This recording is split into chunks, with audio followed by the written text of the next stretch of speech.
আগামী জানুয়ারিতে দেশে ফিরছেন বিএনপির ভারপ্রাপ্ত চেয়ারম্যান তারেক রহমান। দিন তারিখ চূড়ান্ত না হলেও নতুন বছরের শুরুতেই তার দেশে ফেরার বিষয়ে প্রাথমিক সিদ্ধান্ত নেওয়া হয়েছে। দলের শীর্ষ নেতার দেশে ফেরা উপলক্ষে রাজধানী ঢাকায় এদিন দল ও অঙ্গ সংগঠনের পক্ষ থেকে বিশাল শোডাউনের আয়োজন করা হবে। সারা দেশ থেকে আসা মানুষের ঢল নামবে মহানগরীতে। সেদিন রাজধানীতে মহাসমাবেশ আয়োজনের পরিকল্পনা নেওয়া হচ্ছে।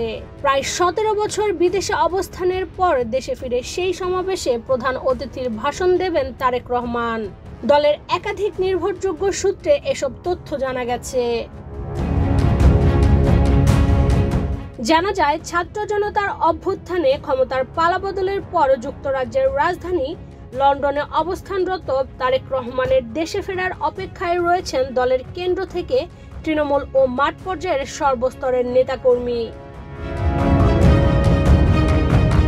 স্বৈরাচার শেখ হাসিনা সরকারের পতনের পর দেশে ফেরার পথ উন্মুক্ত থাকলেও ফেরেননি দলের এ কাণ্ডারি। এরই মধ্যে মুক্ত হয়েছেন বিএনপির চেয়ারপারসন বেগম খালেদা জিয়া। ভারপ্রাপ্ত চেয়ারম্যান তারেক রহমানও একের পর এক রাজনৈতিক মামলা থেকে মুক্তি পাচ্ছেন। সর্বশেষ গতকাল 21 আগস্ট গ্রেনেড হামলা মামলা থেকে খালাস পেলেন তিনি। বাকি রাজনৈতিক মামলাগুলো থেকেও আগামী 1 মাসের মধ্যেই তিনি মুক্ত হবেন বলে আশা করা হচ্ছে।